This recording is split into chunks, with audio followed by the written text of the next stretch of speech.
Animal Hobbies.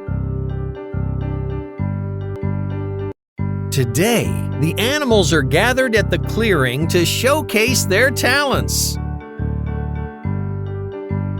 Sasha the squirrel paints a picture. She's very good at it.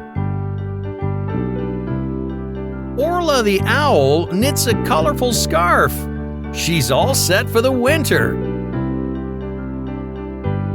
Hank the hedgehog works on a jigsaw puzzle. He's having a lot of fun. Faye the fox plays the flute. She is so talented.